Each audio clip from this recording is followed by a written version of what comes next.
If you go and spread your resources on another type of customer, and then you need to develop, and then you need to find those new customers and develop even case studies and new technologies and blah blah blah, and you find yourself spread thin without the momentum. However, if you add more and more value to your target market, you are creating a momentum, and then your competitor find it very hard to compete with you, with your customer base, with the technology that you are providing that is already giving them a lot of the solutions that they need before you added this new vision. So yeah. I'm saying, if you are small, if you did not exhaust your current market and you didn't make a decision to move to a new market because your current market is bad or you're exhausted, then don't search outside. Find things that will make your customer happier, and find how you can make them happier. Welcome to the Building to Scale podcast, where we bring real entrepreneur stories that showcase the challenges and successes in building and scaling an entrepreneurial business. Our host, Jeff Chastain, is a business transformation coach with Admentis, where he coaches business leaders and their teams with a proven set of principles and tools, helping them gain clarity in and get more of what they want from their business. Make sure to stick around until the end of the show, and we will reveal how you can become our next guest. Welcome, everybody. Jeff Chastain here with the Building to Scale podcast, where I get the opportunity really to speak with entrepreneurial business leaders and thought influencers, just hearing their stories of challenges, successes as they've grown and scaled their business. So today we've got a little bit different guest all the way from Israel over here today. So a little bit, I think we said about 8 hours around the world here. So a little bit different perspective, going to be definitely a little bit different accent here. So today we have Ofer Yourvexel here, and it's, I didn't ask you to pronounce the company name, so I'll let you do that one there, Ofer. So first off, welcome to the show, and thank you for taking a little bit of time out of your afternoon here to talk with us. Actually, the name of the company should be easy to pronounce. It's just Pepperi. Okay, yep. At the end, Pepperi. That would have been my guess, but I always hate to mess them up right there. So I always make sure I ask. So welcome first off, and tell us a little bit about the company, what you got going on these days. First of all, thank you for hosting me. Pleasure and honor. What we are doing today, we are providing a complete solution for product-based companies that sells physical products and typically consumer goods. We are providing them a sales platform that can serve them throughout all the different B2B sales options, channels, whether they are online or offline, traditional sales processes. So we provide the entire platform for that. Nice. Okay. So I would say we were talking a little bit before we came on. I would say it's about 13 years worth of the company now, and 4 different companies or 4 different countries and over 100 employees. So you guys have obviously been doing something well here to get to this point. Yeah, we were lucky. We started with something, it's, I seriously think we were lucky with throughout the process to found the right niches for us to hang on and grow. And there is a huge opportunity right now with the Corona, actually, for us. It's a double-edged sword, obviously, kind of a thing. Obviously, hitting a lot of people, but at the same time, I've talked to a number of business owners that it's provided new opportunities if you can pivot and take advantage of it. Yep. So, tell me a little bit more about the company. Kind of where did this get started? Was this what was the original idea, and kind of how did you jump into this? Actually, it started less than 12 years ago. It started around end of 2009. We were the initial vision was warranties in the sky, managing warranties in the cloud. And okay. The idea was back then that using turning the paper warranties into cloud-based warranties will provide the manufacturer better visibility to their end users, as well as real-time sell-through information all over the world. And we started that with the watch business. And we had some watchmakers that were using our platform. We did this until I would say 2012. And then portion of the solution, the portion that provided the real-time sell-through information to the salespeople, we decided to design it better for an iPad. It was back then something very new. And then our customer told us mid-2012, we love it, but we want it to work natively. We want it offline. Can you do it? And we did it. It took us like a quarter or so to do it. But then from 12 customers in 1 quarter, suddenly putting it on the App Store of Apple back then, suddenly we had like 60, 70 customers in 1 quarter from all over the world. Much smaller, but much easier to obtain. And we decided if it goes so well, why won't we shift over to that? And this was our pivot, basically from a warranties solution to order taking solution on an iPad. We did that until 2014, 2015, and realized that, yeah, it was innovative to start with, but it will not stay innovative. It's too simple, and we will have tons of competition and prices will go down. And if we really want to survive and grow, we need to expand. And the technology that we developed back then was not suitable for that. So we needed to scratch everything to throw it to the garbage, and I'm not exaggerating, and to develop something all from the ground up, from scratch, which is much more scalable, much more secure, and something that will enable us to work with Android and with any device and on online and offline and not just offline. And this is how we start. And then we changed the name of the company from Warranty to Pepperi, and the new product was Pepperi. And then since 2015, we are selling this product.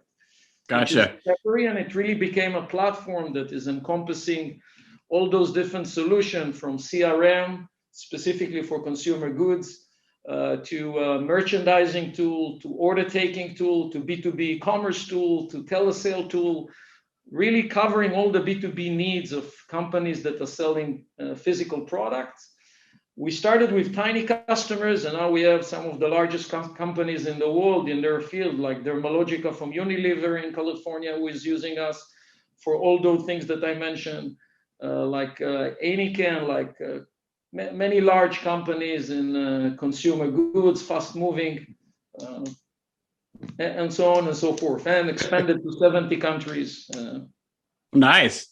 Yeah, it's interesting. I was, like I said, my background's technology as well. And hearing just even still, that's the challenge, honestly, to me, being a technology company, that even going back to 2009, even the hardware, just in terms of the mobile platforms and stuff like that, were just so radically different at that point. It's a constant innovation there from a technology standpoint to stay up with the latest devices, latest hardware, latest just everything going forward right there.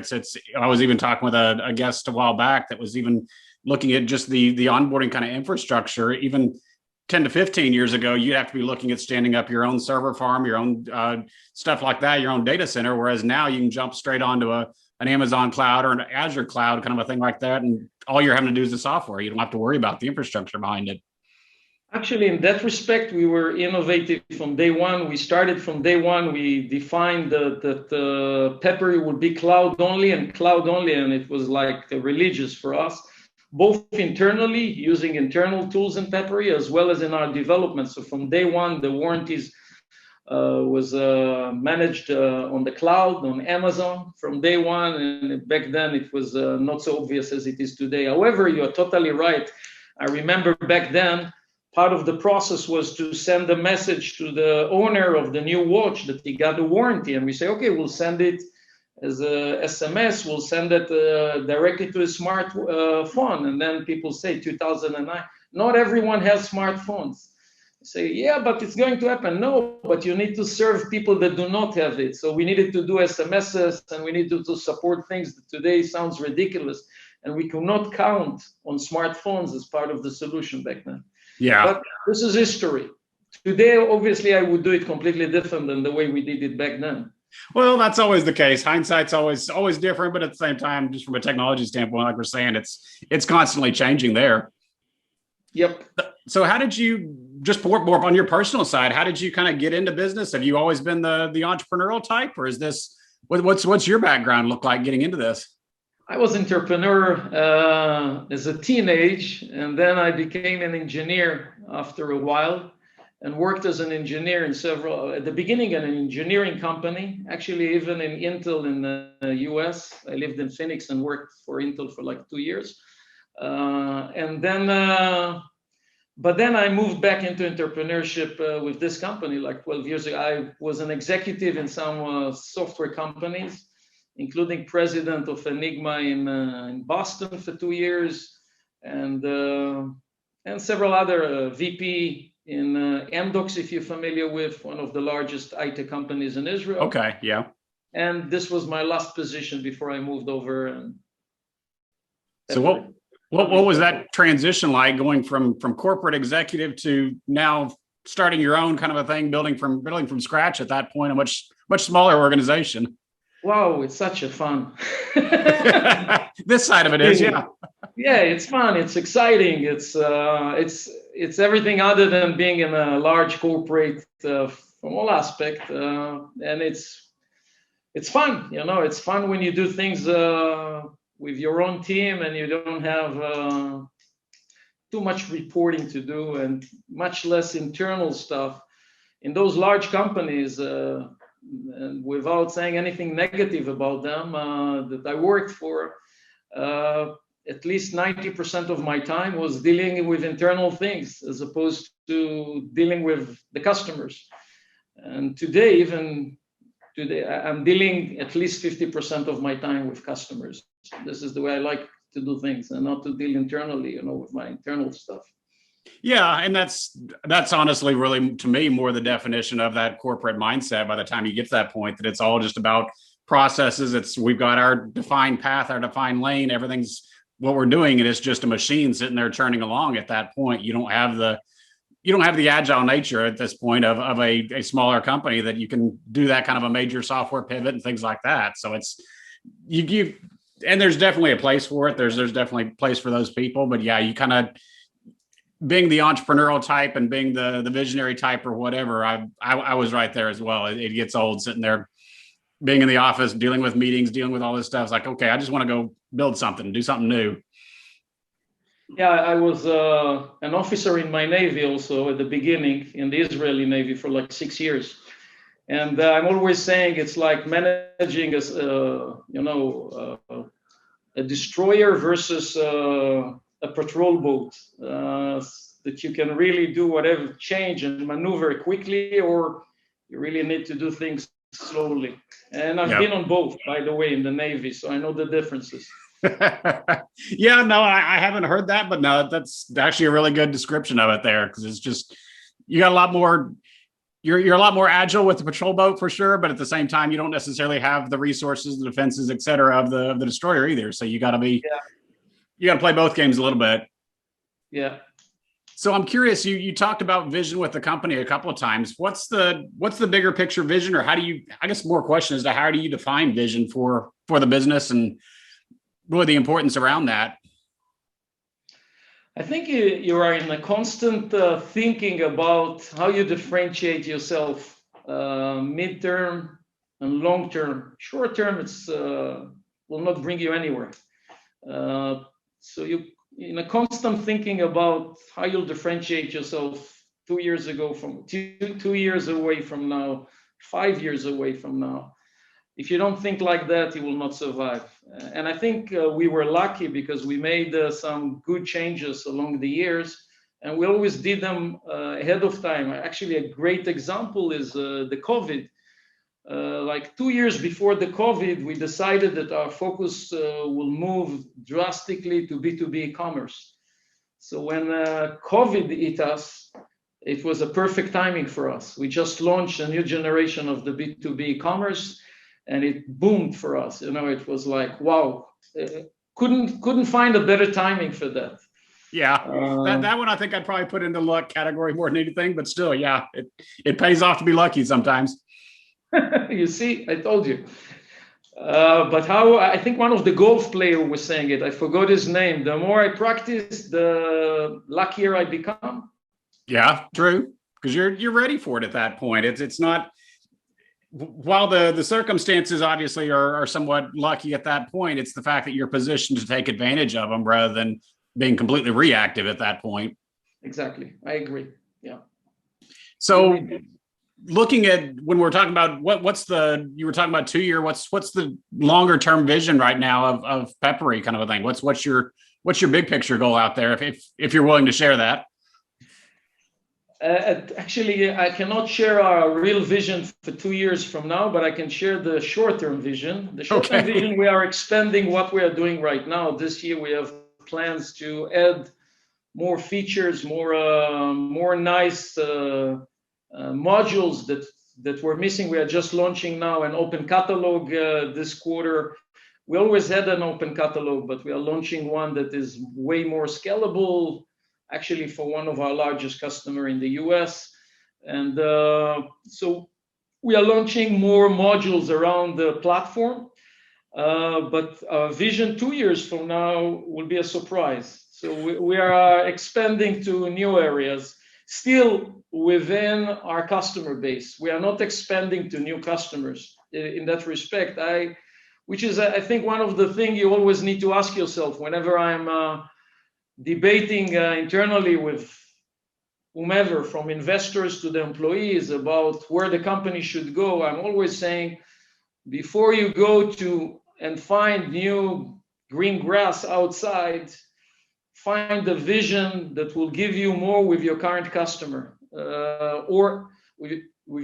Unless you are extremely successful and you're extremely big and you're exhausted your market, and then it's a different story. But I think a company like ours is, we hardly touch the potential of what we can sell. So we just need to expand the offering for our existing segment that we're targeting and not find new segments.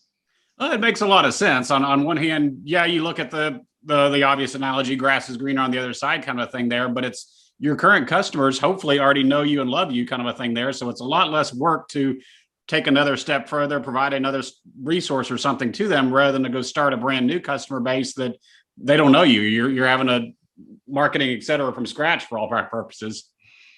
This is just the beginning. I think even a bigger factor than that, which you're totally right with this factor, but I would say that even a bigger factor than that is the momentum. If you go and spread your resources on another type of customer, and then you need to develop, and then you need to find those new customers and develop even case studies and new technologies and blah, blah, blah. And you find yourself spread thin without a momentum. However, if you add more and more value to your target market, you are creating a momentum, and then your competitor find it very hard to compete with you, with your customer base, with the technology that you are providing that is already giving them a lot of the solutions that they need before you added this new vision. So yeah. I'm saying, if you are small, if you did not exhaust your current market, and you didn't make a decision to move to a new market because your current market is bad or you're exhausted, then don't search outside. Find things that will make your customer happier, and find how you can make them happier. No, it makes sense for sure. Yeah, you'd much rather have that long-term customer kind of thing there, keep building that value, rather than a short-term quick sale kind of a thing and once and done. So I'm curious, yep. Looking at just over time, like I said, since 2009 and watching the company grow, what's been some of the changes potentially to your role, or some of the changes in terms of building out the overall team? We said it was 100 plus employees right now. So that's obviously not something that you're wrapping your hands around all of that these days. I'm assuming you've got some things you've handed off by this point. Yeah, I think the challenges is always with the biggest challenges is with people, and is really to keep a motivated team that is that can take ownership on things, and really you said it right. At the beginning I was involved in every process in the company, and the challenges is part of the challenge for me as well is not to get involved and not to think that you are smarter than any of the others, and really to take a step backward and let other people manage things that even if you think you're doing it better than them, and in many cases, suddenly you see after a while that they did it way better than you thought, and you are surprised. I think this is the biggest challenge, is really to develop a company. And a company can only scale if your people are empowered and can really take it away from you. So yeah.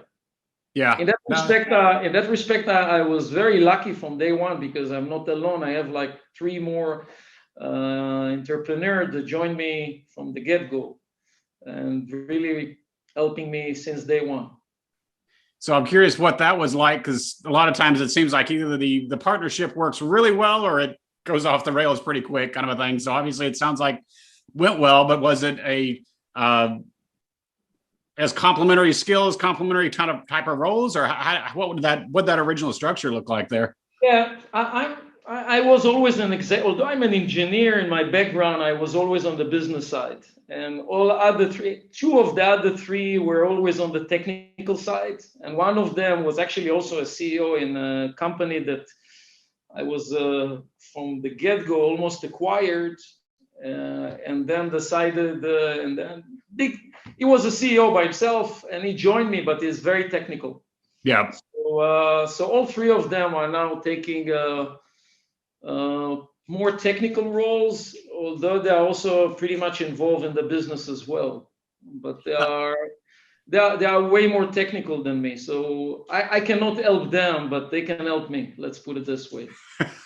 Well, it's still a good way to do it, but no, it's the fact that you can do it from a complementary perspective there. Because a lot of times I'll see the partnerships that I see that don't work are typically almost competing with each other right there, that they're both in the same lane and maybe they're not covering another area of the company, kind of a thing there. So if you can effectively build out that initial team right there, right off the bat to cover your basis, that's the ones that typically I see succeed a lot better. Yep. No, it's crucial. So I'm curious how you tie back the original idea of vision with the company and even a more of a mission kind of something to what you were talking about empowering the team, empowering the people. Do those work together hand in hand within your approach to this, or how do those tie together? Sorry, I didn't understand the question. No worries. So at least a lot of times what I'm looking at when I'm working with a company in terms of their longer term vision or something, part of the benefit of having that defined out is to get all the people, all the team bought into that, where it's not just we're here working for a paycheck. They're actually bought into that mission, that they see that longer term vision kind of a thing. And I was curious how those 2 interacted with each other on your side, your vision there. I think it's a matter of ownership. If you are transparent with everyone, and we are from day one, company is extremely transparent, and also we don't have those I think everyone feel here very equal in terms of communication. There are no political issues in the company, and I'm dead serious about it. People are telling, I just interviewed today someone, and he was telling me it was not the first one to tell me, there is a different feeling in this company in terms of warmness, and people are staying here for many, many years, not just the management. So I think if you are transparent and you are sharing the challenges and the opportunities with people and making decision together, although of course eventually there is a management and there is a CEO, and but at least you explain yourself, even if you're taking a position that is against what the majority thought. Then people tends to be empowered and to feel okay. We are with it, so they don't feel like they are working for you; they work with you. Yeah. And I think this is the feeling that people have in Pepperi. No, and it makes sense, because the more you can get them bought into that, like you said, you've got the longevity at that point, so you can pour the resources into training and whatnot, getting them on board, and it's not they're not turning around taking that to the competitor right off the bat because the competitor offered them $5 more an hour, kind of a thing. think it's also the challenge. People like challenge. And the challenge in Pepperi is amazing because we are competing with some of the largest companies in the world and winning. And when you win a strategic deal against a company that is tens of billions of dollars, and you win on your technology, not on price, then people feel very proud. And this feeling is something that worth a lot of money. If you compare it, it's not just the money, it's the feeling of winning, the feeling of that you do something that is really good, that you are doing something that is high quality, that you have great customers. It's a good feeling. No, I agree for sure. And it's interesting you bring up the competing against bigger companies. So I hear that a lot of times from entrepreneurs that, yeah, we're competing against big corporations, we're competing against the Amazons, et cetera, in the world. But it really, if you've got the quality, the differentiator, whether it's the people, whether it's the software, whatever, if you've got those differentiators, you can compete against them, honestly, fairly easily right there, as long as you've got your differentiators figured out right there. Yeah, and obviously you need to be against them. You need to really define your offering very, very well and very, very, in a very sharp way, because obviously if it's wide, they will win you. Yeah, for sure. Yeah, and it's again, like you said, you don't want to compete against price. If price is your only differentiator, yeah, you're gonna lose that one every time. Yep. So always like coming back, running out of time here, but I always like coming back at the end, kind of a thing, just to talk about, hey, if you were to look back, most people, business owners kind of say, if we had tried this or done this a little bit earlier, maybe things might have been at least a little bit smoother, maybe moved along a little bit faster. If you were to look back 10 plus years it's been, would there have been any changes, anything that you would have done differently with the company? I think I would do more or less the same thing, but I will do them faster. Yeah. I think whenever you're facing a change, in many cases, you're afraid of the consequences of making the change, which makes you delaying your decision process. And one of the things I learned is the more you delay, the more damage you create. So if you run into a conclusion that this is the right thing to do, the consequences of not doing it is are way worse than, or delaying it. And so when you need to make tough decisions, make them fast as possible and don't delay them. And it's easy to say, it's very hard to do when you need to do something that is against your current investor, your current employees, and you are afraid of the consequences of doing something like that. But my experience, if you make a decision, if you feel that this is the right thing, don't delay it. Simply invest your time in thinking hard how to present it and how to do it, as opposed to, okay, let's wait because it can create a damage. No, the damage of not doing it is worse. So to come back to your question, when you need to make tough decisions, do them. Yeah. Well, I can see that, because even on the positive side there, if it's a decision about an opportunity, do we take advantage of this opportunity? You overanalyze and take too long with it, the opportunity's gone by at that point, so you've already missed it. So yeah, it's I forget which one of the personality types, but it's basically a decision paralysis, information paralysis kind of a thing there, that I've got to study everything, make sure everything's right, lines up before it happens. And by that point, to your point there, you've already missed it, or it's gotten a lot worse by that point, just because it took so long on it. We are all operating with uncertainties, and you need to go with your gut's feeling eventually. Yeah, that's the nature of business at that point. There's never a proven path for sure up in front of us, kind of a thing there. That's part of the entrepreneurial side, is we got to be able to make those decisions and pivot as needed right there. Yep. So I appreciate the time.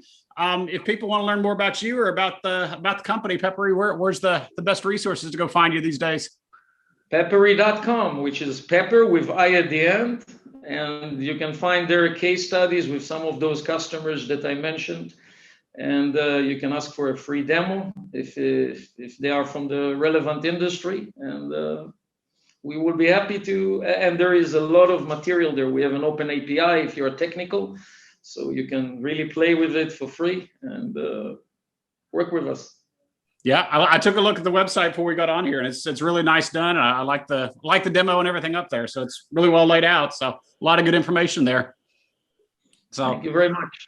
I appreciate the time, appreciate the insight, and for taking a few minutes out of your afternoon here to join us. Thank you very, very much. Thank you for the opportunity to share the Pepperi story. No problem. Thank you. Thanks for listening to this episode of the Building to Scale podcast. If you would like to share your entrepreneurial business growth story, please visit buildingtoscale.com/guest. If you got something out of this interview, would you do both us and our guest a favor and share it on your social media accounts? Don't forget to hit subscribe in your player so that you don't miss any future episodes, and make sure to reach out to Jeff Chastain on any of the major social media networks, or check us out at admentis.com.